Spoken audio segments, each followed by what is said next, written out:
eh ben, je vous propose de vous lever. Voilà.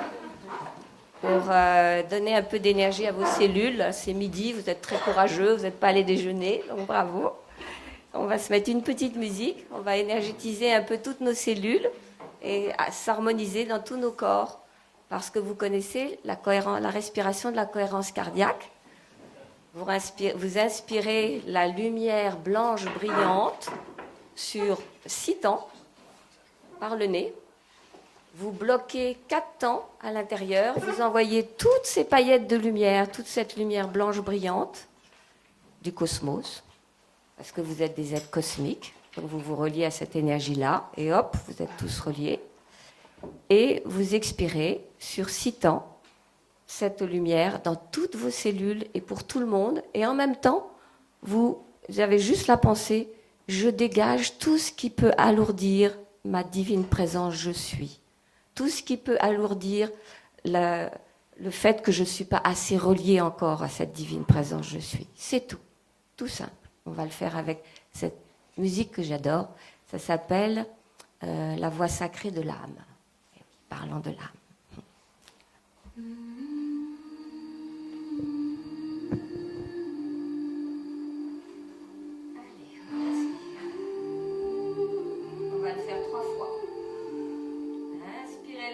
Blanche brillante. Essayez de tenir 6 temps. Enfin, inspirez 6 temps, pardon. Tenez 4. Et expirez par la bouche sur 6.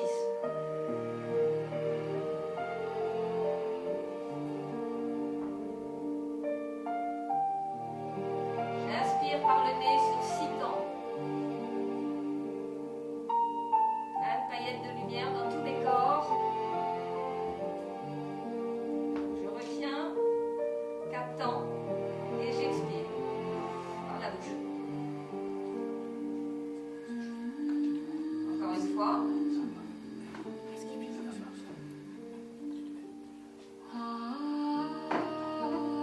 Je retiens 4 temps. Nourris toutes mes cellules de toute cette lumière. Et j'expire tout ce qui peut m'alourdir.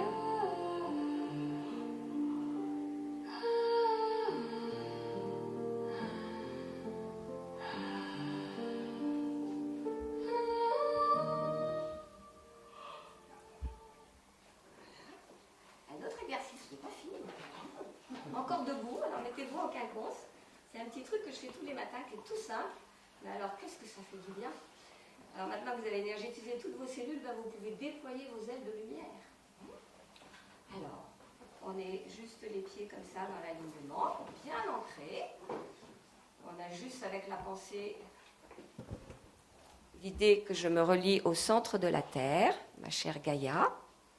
Allez hop, c'est fait.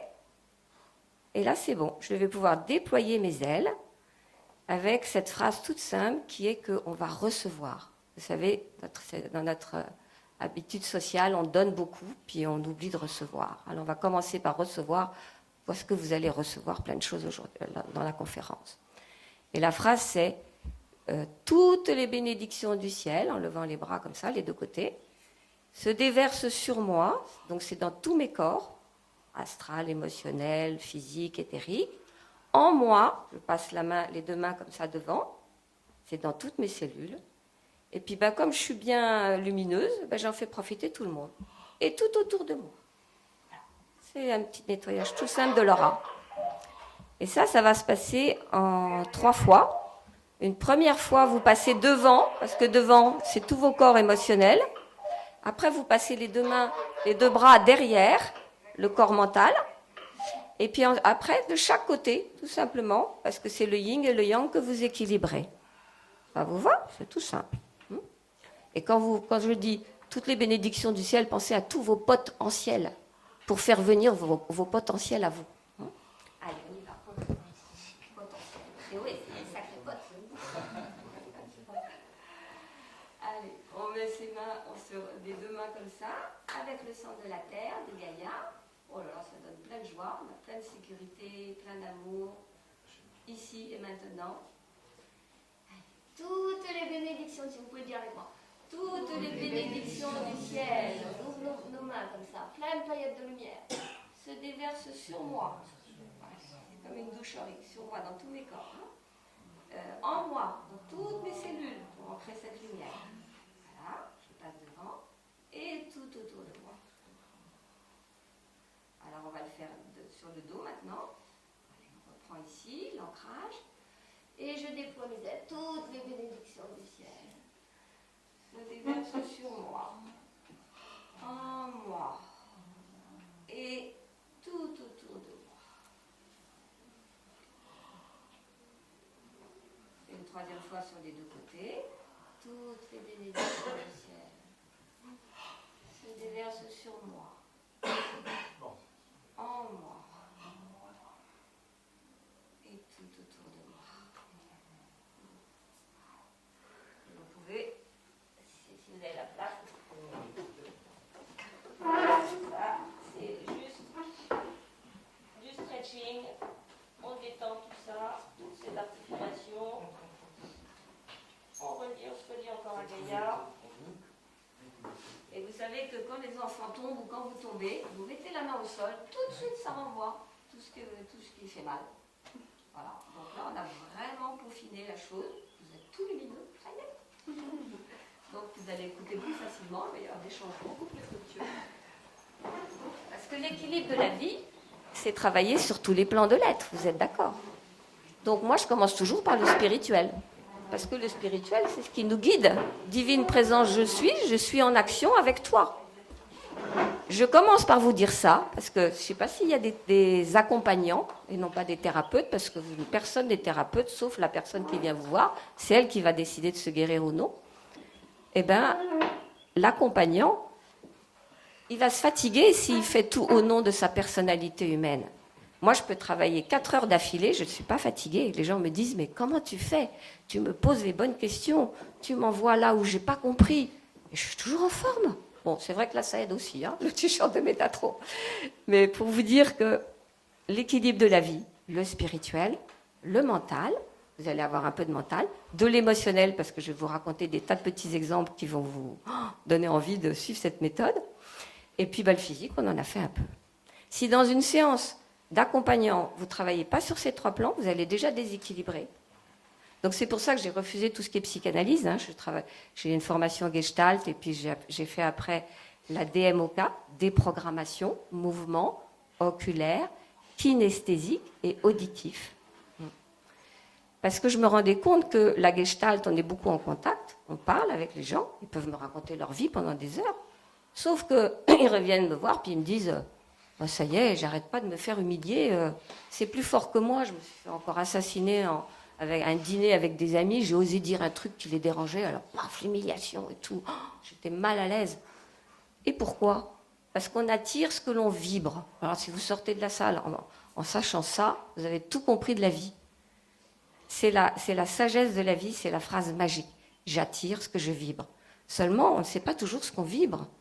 Si j'ai été humiliée par un prof d'école, un prof de maths qui me dit « Tu comprends rien, ça fait 3 fois que je te le présente au tableau. T'as pas compris que 2 et 2 font 4 et que ceci et que cela. » Devant tout le monde, tac, blessure d'humiliation. Et toute ma vie, tant que je ne déprogramme pas cette blessure, je vais vibrer humiliation. Je vais attirer des gens qui vont m'humilier. C'est quand même fou. On n'a pas envie d'être humilié, vous êtes d'accord? Sauf que c'est comme ça, parce que c'est l'émotion la plus intense que vous avez vécue, surtout parce qu'elle a été vécue, alors ça, deuxième phrase magique, dans la peur. Quand vous êtes petit, que vous vous faites engueuler par le prof de maths, il y a peur. Et inhibition. Vous n'avez pas pu répondre au prof en lui disant « Dis donc, tu pourrais me parler correctement quand même, moi j'ai le droit de ne pas comprendre ». Vous êtes incapable de dire ça. Et combien de fois, que ce soit aussi par une blessure de rejet, votre mère ou votre père qui vous dit comment tu fréquentes ce monsieur, il n'est pas bon pour toi, et puis tu ne fais pas les études que je veux, je ne suis pas d'accord avec toi, paf, je te rejette. Blessure de rejet. Vous voyez qu'il y a pas mal de blessures qu'on peut accumuler comme ça dans la vie.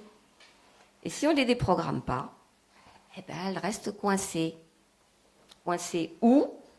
Et c'est pour ça que les mouvements oculaires sont très intéressants. C'est que c'est coincé dans ce qu'on appelle l'amygdale hypophysaire. Donc, alors, pour faire simple, Là, vous avez une partie bleue qui s'appelle le thalamus. Hein. Et en dessous, vous avez l'hypophyse. Et à côté, une espèce de petite poche qui s'appelle l'amygdale hypophysaire, parce qu'elle est tout près de l'hypophyse. Et les mouvements oculaires, ils font quoi? Eh bien, ils vont activer ce nerf optique qui est relié à l'amygdale hypophysaire. Là où toutes les émotions non transmutées sont là en attente d'être débloquées. Parce qu'en fait, on fait quoi toutes les nuits? Vous savez, au moment de la fin de la nuit, là, vers 4 heures, 6 heures du matin, on a ce qu'on appelle le sommeil. Voilà. Paradoxal, pourquoi? Parce qu'on devrait être ok, calme, tranquille. Ben, pas du tout. Les yeux, ils bougent dans tous les sens. Et c'est là où les scientifiques se sont dit, mais c'est quand même bizarre, qu'est-ce qui se passe? Pourquoi les yeux, ils bougent dans tous les sens? Eh bien, ils ont une sacrée fonction. C'est que cet œil-là, avec son nerf optique, le nerf optique, il y a des milliers de nerfs qui arrivent par les nerfs optiques. Milliers, pourquoi? Parce qu'ils sont tout le long de la colonne vertébrale, là. Hop, tous les nerfs qui sont là, le long de tous mes chakras, là, eh bien, ils sont reliés dans le nerf optique. Et quand vous avez une peur, ben, vous faites quoi? Vos chakras, ils sont tout bloqués. Ils ne sont pas du tout en émergence, en vitalité. Ils sont bloqués par la peur. Peur et culpabilité, les deux grands mots de l'humanité. Eh bien, en thérapie, on travaille toujours là-dessus. Et pourquoi j'ai utilisé la DMOK? Parce que les gens parlaient. On ne déprogrammait pas la blessure en profondeur. On allait toujours qu'en surface. Et par les mouvements oculaires, j'ai compris que toutes les nuits, les yeux bougent dans tous les sens pour classer toutes nos émotions. Vous sortez avec votre bien-aimé et tout. Bon, là, il y a un beau coucher de soleil. Oh, c'est la Bretagne, c'est les bateaux, tout ça. Eh bien, la nuit, vous allez mémoriser ça parce que l'émotion, elle a été quand même intense. C'est l'amoureux, c'est soleil, c'est beau. Tout ça, ces émotions-là, vous allez les classer la nuit. Et comme c'est du visuel, vous allez le classer dans le cortex. Cortex, c'est toute la partie jaune que vous voyez. En fait, c'est notre bibliothèque de souvenirs. Et bien, vous allez le classer dans le cortex visuel. Hein? Et puis, si vous entendez un très joli concert, vous allez le classer toujours dans le cortex, mais auditif, etc., etc. Donc, ça veut dire quoi? Le cortex, c'est notre bibliothèque de souvenirs. Si on nous empêchait d'avoir des rêves au moment du sommeil paradoxal qui a lieu entre 4 heures, 6 heures du matin, enfin, en gros 1h30, hein, eh bien on viendrait fou. 40 jours réveillés toujours au moment du sommeil paradoxal, vous devenez fou parce que vous n'avez plus de repères. Vous ne pouvez plus classer vos émotions. Voilà, c'est la torture, exactement. Entre autres par la lumière qui excite tout le temps la glande pinéale. Alors c'est un truc aussi, hein. Le soir, si vous voulez garder votre glande pinéale en bon état, mais s'il vous plaît, commencez à éteindre la lumière dès 20 heures. Alors on dit, ne travaillez pas sur les écrans, mais la glande pinéale, elle a besoin de se reposer. Et vous aurez un sommeil beaucoup plus réparateur. Et vous allez moins la cristalliser parce qu'elle est un mécanisme de défense. Donc ça, c'est aussi une chose importante. Donc vous avez compris, toutes les nuits, au moment du sommeil paradoxal, je classe mes émotions dans le cortex qui me crée des souvenirs.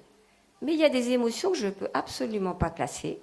C'est toutes seules qui ont été vécues dans la peur, avec inhibition.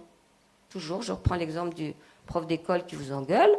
Bah, il y a inhibition, vous n'avez pas pu le répondre, vous avez eu peur. Par contre, si vous êtes un peu plus grand, vous êtes avec un autre prof qui vous dit, bon, écoutez, ça fait 3 fois que je vous le dis, vous ne comprenez pas, etc. Et que vous lui répondez en lui disant, écoutez, monsieur, j'ai le droit de ne pas comprendre. Pour moi, ça n'a pas été très clair. Est-ce que vous pourrez me refaire le dessin? Je suis là pour apprendre, etc. Vous vous défendez. Donc là, il y a une forme d'agressivité. Ou sinon, la fuite. C'est-à-dire que vous ne l'écoutez même pas, vous vous bouchez les oreilles. Fuite ou agressivité, vous n'aurez pas de programme négatif. Ou la personne dans la rue qui risque d'être attaquée, elle est dans une rue noire, tout ça, elle marche. Puis elle entend des bruits, des pas sourds derrière, elle se retourne. Bon, le mec derrière, il n'a pas l'air très correct. Elle a peur qu'on lui pique son sac, elle part, elle fuit. Ok, pas de traumatisme, je peux toujours sortir dans la rue, il fait noir, il n'y a aucun problème. Ou alors il s'approche, il l'attaque, elle répond, ceinture noire de judo, coup de pied bien placé, off, agressivité. Pas de problème, pas de phobie de sortir la nuit noire, tout ça. Si par contre elle est glacée de peur, elle ne peut même pas répondre et qu'il lui pique son sac, qu'il fout la bonne femme par terre, et bien là, elle vient me voir en consulte et elle me dit, écoute, moi, c'est terrible, mais je ne peux plus sortir dans la rue, dans une rue noire, toute seule. Vous avez beau lui dire, mais c'est sécurisé, il n'y a aucun problème ici, t'es pas loin. Mais non, l'angoisse vient, le trauma, tout, quoi. Donc c'est très déculpabilisant déjà. Quand j'ai compris ça, je me suis dit, bon, arrêtons de culpabiliser les gens en disant, mais arrête, écoute, prends sur toi, tu peux y arriver quand même, tu peux pas arrêter de fumer quand même. Ben non, parce qu'il y a blessure d'abandon derrière le tabac. Tu peux pas arrêter ta dépendance d'alcool. Ben non, parce que derrière la dépendance d'alcool, il y a la blessure d'abandon. Pourquoi? Parce que quand on est petit, le premier acte d'amour que l'on a avec sa maman, c'est du tété de sein. Ça passe par la bouche. La bouche, l'amour, les oreilles, la sagesse, les yeux, la vérité. Alors que j'ai appris ça, oh, les yeux, la vérité, oh génial. En plus, mon pseudo, c'est Manakea, ça veut dire vérité en quechua. Donc moi, j'étais faite pour les yeux, pour travailler avec les yeux, ça c'est évident. Alors quelqu'un m'a dit, mais est-ce que ça aide quand on a un problème oculaire, on est myope ou astigmate? C'est pas de l'orthoptie, hein, c'est vraiment un travail sur le plan émotionnel. Parce qu'en travaillant sur ce nerf optique, en le faisant bouger par les mouvements oculaires, on va permettre à ce qui est resté dans la fameuse amygdale hypophysaire, là, sous le thalamus, la partie bleue, eh ben, de partir dans le cortex. Ça y est, je classe l'émotion. Fini. Je ne vais plus vibrer humiliation ou abandon ou les 3 autres blessures d'enfance, enfin, ou d'enfance ou même d'après. Rejet, humiliation, trahison et injustice, absolument. Les fameuses 5 blessures de l'être, c'est indispensable. Qui n'a pas eu de blessure dans l'enfance ou même après? Et en plus, plus la blessure est forte, plus vous allez vous accumuler. Alors je dis souvent aux parents, mais dès que les enfants ont des blessures, venez vite parce que c'est très vite fait avec les enfants, ça part très vite. Alors que quand on est adulte, on accumule sans arrêt la blessure d'humiliation, de trahison qu'on a eue dans l'enfance, puis ça fait un sacré paquet, c'est un peu costaud. Enfin, ça se débloque toujours, hein, avec les mouvements oculaires, il n'y a pas de problème. Mais il faut aller voir tous les moments où il y a eu trahison. C'est ça ce que j'ai... quand les organisateurs ont la gentillesse de me faire préciser, c'est vrai que c'est novateur. Je ne me rendais même pas compte que moi, j'avais rajouté des choses à ma formation DMOK. On va faire peut-être un stop. Est-ce que vous avez besoin de poser une question par rapport à ce que je dis là pour le moment? Après les questions? D'accord. Donc, que vous dire d'autre? J'ai remarqué qu'au début de ma pratique, les personnes venaient me voir pour me dire bon, voilà, j'arrive. Alors, ça, oui, j'ai oublié de vous dire, ça soigne les blessures d'enfance, mais aussi les phobies. La dame qui a un accident sur l'autoroute, qui ne peut plus prendre sa voiture pour aller sur l'autoroute, eh ben, on va déprogrammer ça. Ça, c'est une demande très ponctuelle. Donc, on va dire, la personne va me dire, ben, à tel moment, telle date, j'ai eu ce problème pour toujours voir la source du traumatisme. À quel moment ça s'est mis en place? Très important parce que notre cerveau, il est relié au temps et à l'espace. Tant qu'on est en 3D, il a besoin de repères. Donc, on dit toujours dans la reprogrammation du mouvement oculaire, même si quand j'avais 50 ans, j'ai eu un terrible accident sur l'autoroute entre Nice et Cannes, on précise. Aujourd'hui, j'ai repris confiance en moi, je suis parfaitement guidée pour éviter les accidents, je fais ma prière à l'ange gardien pour être sûre que personne ne me rentrera dedans, et hop, ça se place. Ça se place avec les mouvements oculaires. Je vous montrerai après comment. Donc, on travaille sur les 5 blessures de l'être, on travaille sur les phobies et sur les TOC. Alors, j'ai envie de vous raconter un truc génial parce que c'est tellement malheureux d'avoir un TOC. Et il y en a pourtant. Hein. Un TOC, c'est, je ne sais même plus ce que ça veut dire, trouble, obsessionnel, compulsif. Voilà. J'ai un monsieur qui arrive en consultation puis qui me dit, je dis, bonjour, pourquoi venez-vous? Ah ben, je suis au bord du divorce parce que j'ai un TOC. Ah bon? Ah oui, vous savez, j'arrive et dès que je vois une chaise ou avant de m'asseoir, il faut que je pousse la chaise. Premier truc. Je pousse la chaise, après je frotte, je nettoie. Quelquefois, je vais jusqu'à prendre une éponge alors que la chaise n'est pas sale. Je le sais, mais c'est plus fort que moi. Vous savez la fameuse phrase, c'est plus fort que moi. C'est toujours ça qu'on traite avec le DMOK. Bon. Donc là, je l'invite à être un peu en mode sophronique, c'est-à-dire je lui dis, tu vas fermer les yeux et tu vas aller me raconter les événements les plus traumatisants de ta vie. Et essaye de trouver, parce que là, il était pressé. Après, je vous dirai comment je fonctionne plus maintenant. Là, c'était vraiment une demande particulière. Tout ce qui est en rapport avec du visuel et les plus gros traumas que tu as eu par rapport à ça.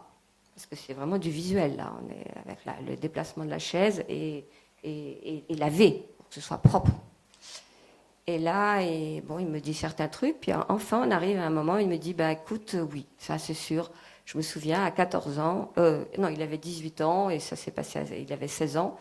Je rentre avec mon père, on est allé faire des courses. Mon père ouvre la porte de la maison, il voit pas ma maman. Il dit, chérie, où es-tu? Ça y est, on est là. Puis pas de réponse. Donc mon père monte les escaliers et ma mère, visiblement, était peut-être en train de se reposer. Il va voir, le père ouvre la porte et qu'est-ce qu'il voit? Sa femme tombée par terre à côté du lit dans une mare de sang. Trop tard, elle était décédée. Et le garçon fils, donc avait à l'époque 16 ans, puisqu'il est venu me voir à 18 ans, donc il a eu un TOC pendant 2 ans, c'est long quand même aussi, me dit, alors je lui dis, écoute, reste là dans l'émotion, reste avec les yeux fermés, qu'est-ce qui se passe en toi? Au moment, parce qu'on travaille toujours sur le ressenti, c'est le ressenti qui va vous programmer la blessure. Et là, il me dit, je vois ma maman dans le sang, c'est épouvantable le sang, je déteste voir le sang, c'est sale, c'est pas beau. Allez, monte dans l'émotion, monte, allez, vas-y, dis-moi ce que tu ressens, dis-moi. Il faut vraiment, c'est ce qu'on appelle exprimer tout le non-dit qu'il n'avait pas pu faire parce qu'ils étaient dans la panique à ce moment-là. C'est ce qu'on appelle guérir l'enfant intérieur, hein, vous savez. L'émotion, non, il y a de l'urgence, on en verra après. Sauf le verra après, ça peut durer des années. Et l'émotion, elle est toujours là, coincée en nous. Et c'est vraiment douloureux. Donc là, il se met à pleurer, il me dit, ouais, il y a du sang et tout.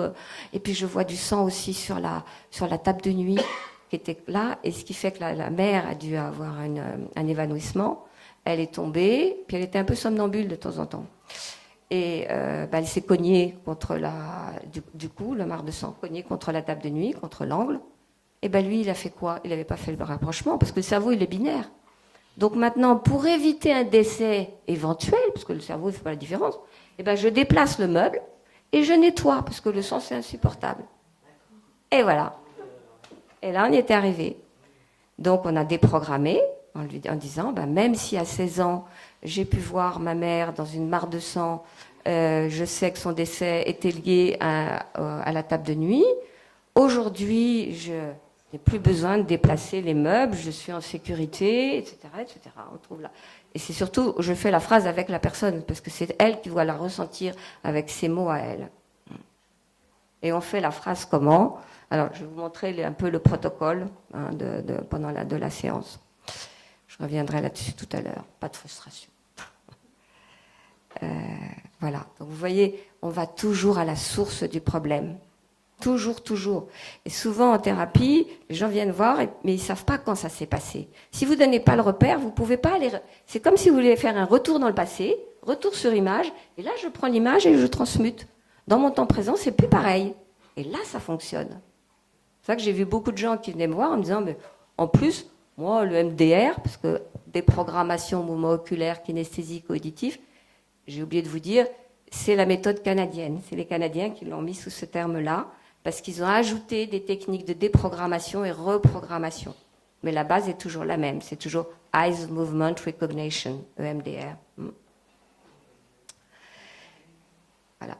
Donc, ayant vu... Alors, là, vous voyez, les personnes, je vous ai des exemples pour des choses très ponctuelles. Mais finalement, quand les gens viennent me voir et me disent « Bon, on fait connaissance, première séance, voilà comment je pratique ». Je vais voir avec la personne ce qu'elle veut vraiment. Là aussi, retenez ça. Parce que les gens me disent, mais moi, j'y arrive pas, je veux me marier, je veux trouver un compagnon, et je ne peux pas, pourquoi je ne l'attire pas, pourtant j'ai tout ce qu'il faut, la personne a confiance en elle, etc. Mais finalement, je veux et je ne veux pas. Je veux, mais quand même, je me suis fait souvent larguer, abandonner, c'est trop dur, j'y arriverai pas. Donc, on met tout ça en lumière. Et la personne, je vais lui dire, aujourd'hui, je choisis d'attirer la bonne personne avec qui je suis en harmonie. Elle donne ses termes. ou qui me protège, ou ce qui est important, le plus important pour elle, même si j'ai peur que ça me tourne mal, même si j'ai pas assez confiance en moi pour repérer la bonne personne, etc. Première chose très importante. Sinon, vous ne manifestez pas ce que vous voulez. Donc, positionnement, c'est-à-dire décision. Je décide de trouver mon compagnon, je décide de trouver la bonne maison pour moi. Deuxièmement, invocation. Vous voyez, il y a des lions partout. Hein. Positionnement, invocation. Je pourrais tout vous envoyer après, je partage tout, ce que je vous dis là. Mais si vous voulez prendre des notes, il n'y a pas de problème. Invocation, c'est-à-dire que la personne, elle va répéter cette phrase une fois qu'elle sera partie de ma première séance. Aujourd'hui, je décide, même si, puis après, elle envoie les même si, elle le met de côté, elle dit juste, aujourd'hui, je choisis de trouver la bonne personne. Donc, on est à invocation. Et après, c'est action.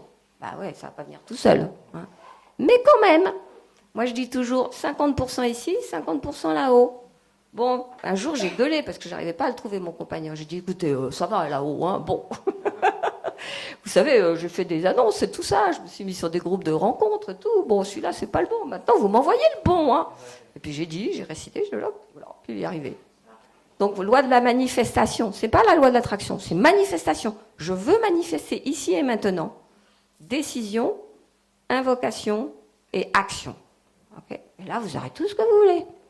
Et surtout, mettre en lumière votre ambivalence. Hein, même si, parce que dès que vous allez voir la peur, vous lui donnez beaucoup moins de pouvoir. Donc ma première séance, ça va être là-dessus. Qu'est-ce que je veux vraiment? Et puis on regarde les parents, la formation des parents, papa, maman, qu'est-ce qu'ils ont fait? Et toi, t'en es où? Est-ce que t'as copié papa, maman? On réfléchit déjà sur tout ça pour que la personne prenne vraiment sa place. Parce qu'une séance, c'est quoi? C'est aider la personne à être dans toute sa lumière, dans ce qu'elle est vraiment, dans son authenticité d'être. Et l'amener donc dans sa puissance. Parce que plus vous collez à ce que vous êtes, plus vous allez rayonner votre lumière, oser faire briller votre lumière. Ça, et puis la numérologie. Je suis numérologue, aussi astrologue. Je fais un petit peu de numérologie, juste avec le prénom. On peut savoir comment on fonctionne au quotidien. Hein. Une Florence, par exemple, elle est numéro 33, en réduction. Eh ben, elle va être plutôt dans l'amour inconditionnel. Elle va chercher l'amour romantique, la douceur, la tendresse. Donc déjà, je lui dis, bah oui, t'es comme ça. C'est objectif. Et puis après, je fais le chemin de vie. Ça oriente bien la personne sur ce qu'elle vient vivre, sa mission de vie, son boulot. Moi, je suis chemin de vie 9. Eh ben, le 9, c'est la compassion, la guérison, la fraternité universelle. Je me reconnais à fond là-dedans. Donc, ça donne déjà un élément objectif de qui je suis. Et quand vous avez déjà un peu de cette puissance-là, que vous êtes reconnu dans ce que vous êtes, ben, c'est beaucoup plus facile pour aller dégager ces émotions. On a beaucoup plus de ressorts, beaucoup plus d'énergie. Donc cette première séance d'1h30, elle est fondamentale. Et puis je rajoute, maintenant, j'y vais carrément, l'ange gardien. Alors que les gens soient croyants, pas croyants, spirituels ou pas, hyper cartésiens, je leur donne leur ange gardien. Et vous savez quoi? Parce que j'ai créé un calendrier, que je peux vous envoyer, un calendrier angélique avec la date de naissance, l'ange gardien, les qualités de l'ange gardien et la pierre. Eh bien, ils me remercient tous, ils me disent... Ah bah tu sais, j'ai prié mon ange gardien. Là, hier, j'ai vu mon directeur. Ça s'est vachement bien passé. Et je lui ai dit, ben ouais, t'as envoyé ton ange gardien, demandé à l'ange gardien du directeur que ça se passe bien pour qu'il puisse t'augmenter à la fin du mois, par exemple. Eh ben ouais, ça marche. Ça marche. Moi, je vous assure que j'ai passé des examens. J'étais un peu la trouille. Mais à chaque fois, ils étaient adorables, mes examinateurs. Donc l'ange gardien, c'est important. Et puis les enfants, mais allez-y, hein, donnez tous leur ange gardien. Hein. Mettez le nom de l'ange gardien sur la table de nuit, ils vont beaucoup mieux dormir. Puis vous leur dites, bon bah tu demandes à ton ange gardien de protéger ta nuit. Tout se passera bien. Ah oui, mais j'ai peur. Mais non, t'as quelqu'un maintenant qui est toujours avec toi. Ou quand vous allez dans des opérations, ou chez le dentiste, je déteste, mon ange gardien, et tout se passe bien. Voilà. Première séance. Deuxième séance, on fait quoi? On ne travaille pas seulement sur une blessure là où on a fait connaissance. Moi, je balise toute la vie. Et c'est ça ce qui est novateur. C'est que je dis à la personne, écoute, on va rester peut-être 1h30, 2 heures ensemble. Tu fermes les yeux. Je demande maintenant l'assistance de mon ange gardien afin de recevoir la meilleure guérison possible. Paf. Et là, les gens me disent à chaque fois, c'est incroyable, je te raconte des trucs que j'ai jamais osé dire ou pu dire. Il y a des souvenirs qui viennent et qui ont quand même façonné la vie de la personne. Et donc, une fois que ça est posé, la personne ferme les yeux et je lui dis, tu me racontes de 8, 10 événements de ta vie les plus traumatisants. Après, on verra le positif. Et là, moi, je note dans la marge tout, j'écris. Ah ben là, à 4 ans, j'ai perdu mon père. Ah bon, et ça t'a fait quoi? Oh ben, j'ai même pas pu pleurer, il fallait partir, il y avait l'urgence, je sais pas quoi. Maman était à peine là. Bon, ben, l'émotion, elle n'a pas du tout été gérée. Donc là, il y a déjà blessure d'abandon. J'ai même pas pu pleurer, je suis abandonnée dans mes émotions. Bon, une autre situation, bon, ben voilà, je rate mon examen, alors que les parents m'avaient dit, il faut que tu l'aies, humiliation et tout. Bon, hop, je note humiliation. Alors elle me parle, elle a les yeux fermés, elle revit, et je lui demande, bon, quelle est l'intensité de l'émotion, là? Est-ce que c'est du 10 sur 10? Ça, c'est vraiment fort. Est-ce que c'est du 4? Bon, je le mets de côté. Et une fois que tous les traumas ont été énoncés de la vie, de ce qui a été le plus traumatisant pour elle, quand je vois que la blessure d'abandon revient souvent, ben c'est celle-là que je vais commencer par traiter. Parce que même si les gens me disent j'en ai marre, je suis sans arrêt humiliée, mais que moi je vois dans le fil de sa vie que c'est vraiment l'abandon qui a été là, je vais commencer par travailler là parce qu'on est comme une couche d'oignon. Si je vais travailler au centre et que je n'ai pas regardé ce qu'il y a autour, eh ben, ça tire sur l'émotion et elle ne va pas être traitée. Donc ça c'est génial. Franchement, je suis géniale. Je me suis dit, mais c'est vrai, parce que ça change tout. De commencer par la plus grosse blessure. Après, on traite la deuxième, puis la troisième, et puis, bon, en général, il y a 3, c'est déjà pas mal. Donc cette deuxième séance, ça va être autour de ça. Et je dis toujours de terminer par les 3 événements les plus positifs. Et la personne me dit par exemple, ah ben là, le mieux pour moi, c'était mon anniversaire à 20 ans, j'avais tous mes amis, ils m'ont tous apporté des cadeaux, j'étais cajolée, j'avais plein de tendresse. Mes parents m'avaient, en général ils sont pas là, mais là ils avaient fait un effort. Ça fait quoi là? Ça répare la blessure d'abandon. On a eu de l'attention pour moi, on m'a donné des cadeaux, etc. Donc déjà je vois que là, c'est ce dont elle a besoin, de guérir la blessure d'abandon. Puis après, elle me donne un deuxième événement qui peut être par rapport à, là, ça y est, j'ai eu un diplôme, c'était la félicitation et tout. Puis moi, dans la marge, j'avais noté en deuxième, c'est l'humiliation qui revient souvent. Donc la valorisation, j'ai un diplôme, je suis félicitée, c'est vraiment quelque chose qui m'a fait du bien.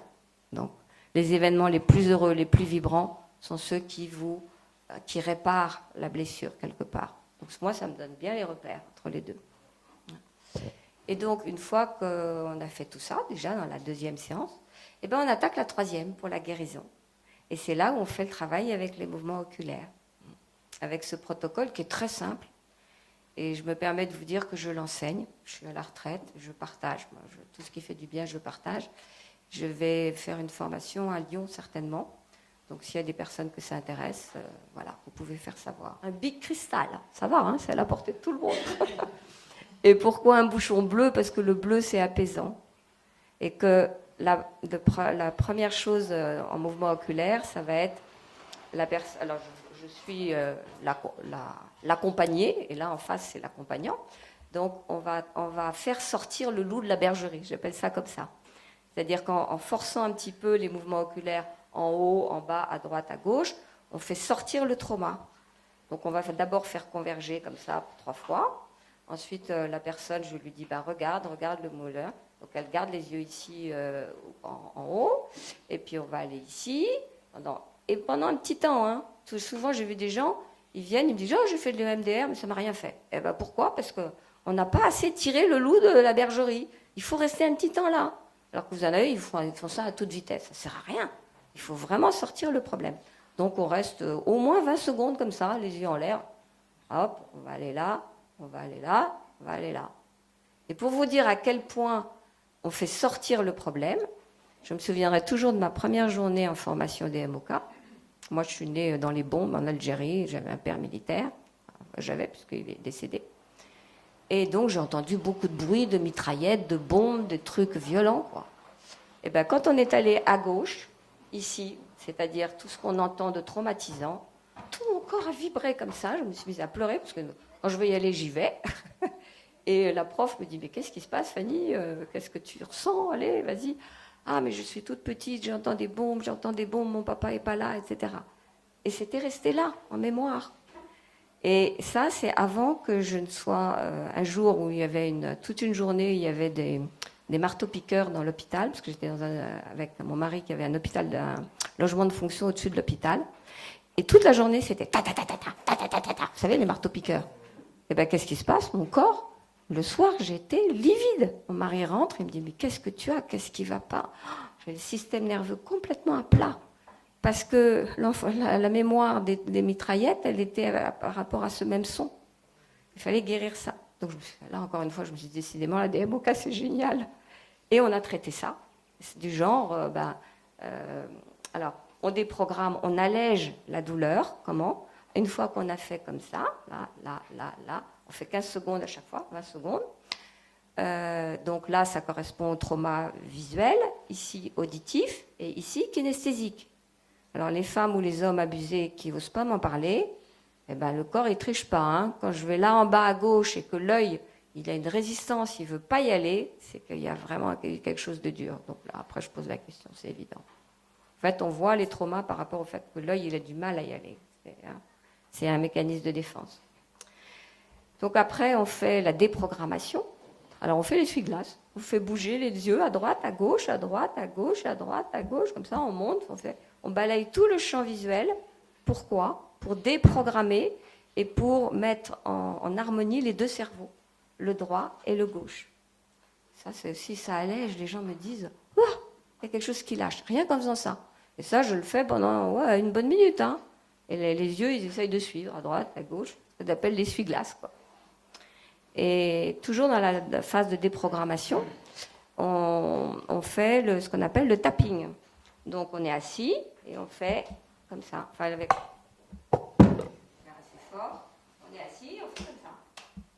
Alors, en fait, la personne, elle a les mains ouvertes sur un coussin. Et moi, je tape sur ses mains comme ça, à toute vitesse. Tac, tac, tac, tac, tac, tac, tac. Donc, ça fait aller le cerveau droit au cerveau gauche. Hein, ça fait toujours l'équilibre des deux. Et ça, c'est pendant une minute. Je tape sur les mains, à droite, à gauche. La personne me dit « Oh, bah oui, c'est marrant. » Ou alors « Ah ouais, je sens que ça fait... Ça. » En fait, ça déconnecte le mental. Parce que je vais à toute vitesse, droite, gauche, droite, gauche, droite, gauche. Vous savez, c'est des équilibres comme ça aussi. Hein, pour équilibrer, on croise les jambes pour qu'il y ait le brain, je ne sais plus quoi ça s'appelle, brain gym. Brain gym, voilà, merci. Donc voilà pour la déprogrammation. Et après, je dis à la personne, bon, bah là, prends ton stylo et maintenant tu notes. Tu notes tout ce que je comprends de ta vie, de ce qui s'est passé. On essaye d'approfondir un petit peu le ressenti. Si par exemple, il y a eu en plus de la culpabilité par rapport à un moment d'humiliation où la personne s'est dit décidément, je suis vraiment nulle, oh, je ne devrais pas être comme ça. Parfait, ça rajoute une couche, hein, culpabilité. Donc l'émotion, là, il faut vraiment la travailler. Et une fois je lui dis, ben voilà, moi ce que je vois de tout ce que tu m'as dit de ta vie, c'est vraiment la blessure d'abandon ou plutôt humiliation qui ressort en premier.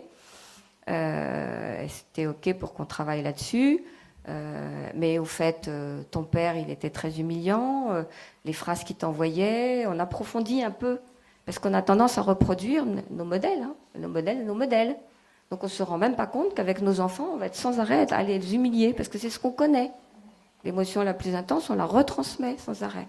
Donc là, on corrige aussi les modèles. Parce qu'en fait, personne ne veut faire du mal normalement aux autres, mais c'est plus fort que nous, on ne sait même pas. Donc ça, je passe du temps aussi sur les modèles. Quand à la deuxième séance, la personne revit un deuil, où elle n'a pas pu pleurer, et puis que là, elle est tellement en confiance, elle a le temps de pleurer, et puis qu'il y a une espèce de colère qui monte, qui peut être attachée justement au fait qu'on n'a pas pris attention à elle, qu'on l'a trop abandonnée, qu'on n'a pas écouté ses besoins, tes besoins, j'en ai rien à foutre, etc. Là, j'aide à aller vers l'enfant intérieur. Parce que quelquefois, les personnes, ça déborde de larmes, mais ça y va. Et là, je me dis, vraiment, cet enfant intérieur, ces émotions-là, elles ont été laissées de côté. Donc, je dis à la personne, maintenant, tu es la maman de cet enfant intérieur. Tu veux bien bercer cet enfant intérieur et lui parler et réparer cette douleur comme une maman le ferait en disant, écoute, oui, je suis désolée, j'ai pas pris attention à toi, tu pleurais à ce moment-là. Maintenant, tu peux tout me dire, maintenant, tu peux tout exprimer en moi de toutes tes émotions parce que tous les non-dits, ça fait quoi? Ça fait des bobos dans le corps, ça somatise. Et puis, à la limite, le non-dit, c'est votre mari ou les enfants qui vont trinquer parce que c'est pas sorti. D'où l'importance d'exprimer tout ça. Donc ça, c'est aussi dans la deuxième séance, guérison de l'enfant intérieur. Et j'ai aussi eu des personnes qui avaient des enfances tellement malheureuses, de trop de maltraitance, enfin trop, il n'y a jamais trop, c'est maltraitance, quoi. Et là, c'était tellement intense que je lui ai dit, bon, mon Dieu, moi j'étais presque en pleurs avec les personnes qui me racontaient leurs trucs. Enfin, j'ai appris à être détachée, heureusement. Mais je me suis dit, je priais là-haut, je disais, mais écoutez, aidez-la, parce que cette personne, elle n'a pas reçu d'amour, quoi. Comment voulez-vous qu'elle arrive à aimer la vie, donner de l'amour à quelqu'un, puisqu'elle n'a même pas ce repère d'amour? Et puis là, je me suis dit, ben, on va la brancher sur des parents spirituels. Et j'ai encore l'exemple de cette personne qui me dit, ah oui, non, ma mère, décidément, j'ai aucune référence d'amour, aucune. Bon, alors, quelle est la femme au jour d'aujourd'hui qui pourrait être ta mère que tu connais? Ça peut être une actrice, ça peut être une dame politique, ça peut être une vieille tante, ça peut être... Et demande à cette énergie mère, reçois-la en toi, et qu'elle soit ta mère spirituelle. Et la fille de me répondre, oh ben moi c'est Simone Veil. Simone Veil, je la trouve extraordinaire pour les femmes, et ok, c'est ton choix, c'est bon. Et puis après, je lui dis, et en père spirituel, ça a été... Oui, mais un peu absent, le père, quand même, gentil, mais il disait rien. Il laissait maman m'engueuler, me maltraiter, puis lui, il faisait rien. Et puis, je lui dis, mais ton père, comment il s'appelait? Puis elle me dit, ben Clément. Je dis, ben pourtant, Clément, c'est de la gentillesse. Et là, je lui dis, comme elle est tellement dans l'émotion, c'est le moment d'y aller. Je lui dis, mais parle à Clément, dis ce que tu as envie de lui dire.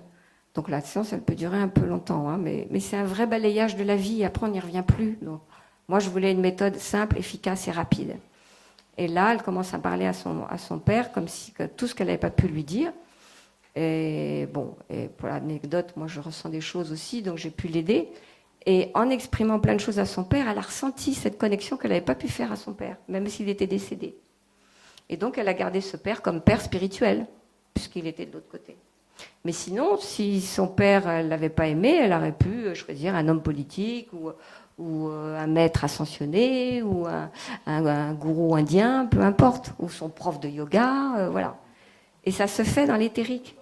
C'est comme vous savez, les deux côtés, là, papa, maman, et je renais avec ses parents spirituels. Mais ça change un truc, c'est génial. C'est une vraie renaissance. Voilà, dans la deuxième séance que j'avais oublié de vous dire.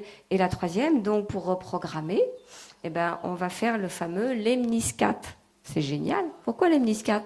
Parce qu'un jour, j'ai fait une méditation et j'ai senti qu'on avait vraiment le signe de l'infini. Et puis de toute façon, la torsade comme ça, de notre ADN, c'est un peu de l'infini. Et là, on va faire, même si par le passé, alors la personne elle est en face, même si par le passé je me suis sentie humiliée par mon prof de maths à 7 ans, voilà. Aujourd'hui, et puis par maman après quand elle m'a dit que je ne foutais rien à l'école alors que bon, je faisais tous les efforts que je pouvais, aujourd'hui eh bien je suis digne d'être entendue dans mes difficultés d'apprentissage, j'ai le droit de ne pas comprendre tout de suite, etc. Vous voyez, on voit ce qui a été traumatisant et on remet autre chose à la place. C'est génial. Et les yeux, ils suivent mon bic, là, comme ça. Choc, choc, choc, choc, choc, choc, choc, choc, choc. On le fait 3-4 fois. Alors, on peut le faire aussi comme ça, on peut le faire comme ça. Et ça, c'est la DMOK qui a rajouté plus de déprogrammation avec les mouvements oculaires. Et là, 80% du trauma est lâche dans la séance. Et la personne, elle ne vibre plus humiliation ou abandon ou rejet. Après, elle va juste refaire chez elle les phrases. Elle va les dire à haute voix, mais elle va les dire en tapping, parce que les mouvements oculaires soi-même, se les faire soi-même, c'est pas si simple. Mais par contre, en tapping, puisque je refais on retransmet également par le tapping, mais cette fois-ci, je suis obligée de quitter le micro. La personne qui vient me voir, elle est assise, et elle a ses mains comme ça, et là, je fais plus doux, et je fais des phrases programmantes. Et la personne qui a été abandonnée, je ne suis plus seule, et elle répète. J'ai tout l'amour dont j'ai besoin, je sais faire exprimer mes besoins, je sais que je peux être utile pour la valorisation, etc. Et là, je balance des phrases et des phrases et des phrases, et elle répète. Quelquefois, je fais répéter plusieurs fois. Et c'est l'équilibre des deux cerveaux. C'est tout simple aussi. Et ça fonctionne très très bien. phrase aussi chez elle. Voilà, vos questions-réponses, s'il vous plaît. On peut s'auto-soigner? S'auto-soigner, pas toujours, parce qu'en fait, c'est comme un tableau qu'on a tellement en face des yeux, on ne se rend même pas compte qu'on est humilié. Donc, on a besoin de l'accompagnant pour te dire, bah oui, tu es vraiment dans l'humiliation, quoi. Bonjour. Moi, j'ai une question, bateau peut-être, mais est-ce qu'un droitier et un gaucher, c'est le même sens? Est-ce que le cerveau droit et le cerveau gauche sont orientés de la même manière, fonctionnent de la même manière? Oui, ouais, ça aucun souci, ça passe. Ok, ouais. merci. Ouais. Je commence toujours par comme ça et comme ça, en fait, pour tout le monde. Et je pensais, ça m'est venu les acouphènes, les gens qui, est-ce que ce Ah, ouais, ça, on m'a souvent posé la question. Tout peut aider, ça, je sais pas, mais je sais que les acouphènes, c'est souvent lié à des couronnes qui serrent les nerfs et ça fait des irritations avec l'air auditif. C'est pas relié aux yeux. Là, on travaille vraiment avec les yeux. Et vous avez vu qu'on travaille avec les 3 sens. Pour mémoriser, transmettre quelque chose, c'est 3 sens. On a eu du visuel, on a eu du tapping et du kinesthésique par le tapping. Voilà. Et est-ce que ça marche pour les vies antérieures? Ah, intéressant. Oui, enfin, dans la mesure où je pense que de toute façon, vous êtes le résumé de vos vies antérieures, en travaillant sur la blessure d'aujourd'hui, c'est celle que vous n'avez pas pu guérir d'une autre vie. Donc, c'est pas indispensable, mais ta question est intéressante parce que on nous dit, et je l'ai vérifié, ça travaille aussi sur intra-utérin, le fait de travailler avec les mouvements oculaires. Puisque c'est des émotions que le fœtus n'a pas pu, qu'il a ressenties par sa maman qui était traumatisée dans un déménagement ou autre chose, et qui sont restés là bloqués. Et donc les yeux vont pouvoir, le mouvement oculaire va pouvoir transmettre ça. Mais intra-utérin. Par contre, la vie antérieure, non, je ne m'en occupe pas spécialement. Voilà. Et bonjour, si on ne se souvient pas du traumatisme ou des traumatismes, si on n'en a pas le souvenir. Alors là, je te garantis que si tu viens me voir, tu vas t'en souvenir. parce que je te positionne tellement au départ sur qu'est-ce que tu veux vraiment changer. À partir du moment où tu ouvres la porte à ce changement, c'est pour ça que j'insiste sur cette première séance, les gens me disent, mais tu peux pas me faire les mouvements oculaires tout de suite? Non, on va perdre notre temps, tu vas perdre ton argent, c'est pas le but. Et là, une fois que c'est positionné, les choses arrivent. Et si en plus tu appelles ton ange gardien, alors moi en plus je rajoute la divine présence, j'y vais, allons-y gaiement. Et là ça vient. Tous les gens m'ont dit, mais je te dis des choses que je n'ai jamais dit à d'autres. Parce qu'on ouvre la porte, tout, on est prêt à tout dégager. Et là ça fonctionne. Même si c'est karmique. Alors, tu sais, le karma, je m'en occupe pas trop. Même si moi, je ressens beaucoup de choses, où j'ai vécu beaucoup de vies de mes vies antérieures.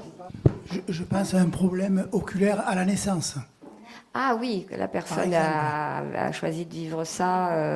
Oui, on va déjà essayer de comprendre pourquoi elle vit ça. Ça, c'est important, parce que forcément, je vais aller la titiller là-dessus, en disant comment ça se passe, ton problème oculaire, tu le vis comment, est-ce qu'il y a humiliation, est-ce que déjà, on va travailler sur le trauma adjacent à ce problème physique, et ça peut améliorer. Il y a peu des choses. Bon, l'aveugle, il va pas reprendre les vieux, mais vous pouvez faire du tapping avec les gens aveugles. Ça va déjà aider sur leurs émotions. Oui, mais si c'est à la naissance, c'est ça. Même si c'est à la naissance, déjà se dire. Moi, j'insiste beaucoup sur la non-victimisation. Je dis, vous êtes des êtres de lumière. Tu es né aveugle, peut-être que tu as été manipulé avant de descendre et il fallait que tu vives ça. Pense que tu peux être libéré de ça. Tu as le droit à être libéré de ça. Parce que vous savez, certains nous disent la plus grande faille de l'humanité, c'est le syndrome de Stockholm. On est habitué à être victime, esclave, payer des impôts, etc. Faut sortir de ça. Osez faire briller votre lumière, comme disait Nelson Mandela. D'où les t-shirts. Je me suis dit, c'est le moment, parce que Métatron, c'est vraiment de la lumière pure. C'est tout à la fois. C'est sagesse. Il a quand même vu Dieu pendant 30 jours, face Dieu. Donc c'est pas rien, c'est notre grand-papa. C'est l'arrière petit-fils d'Adam et Ève. J'ai découvert ça. Il était Enoch. C'est pas rien. Donc on remonte à l'origine de l'humanité et on guérit avec lui. Moi, je sens beaucoup plus d'énergie depuis que je l'ai avec moi. Je conseille celui-là pour les accompagnants. L'autre, c'est très dynamique, c'est très feu. Celui-là, c'est plus doux, c'est la triple flamme. Ça va ?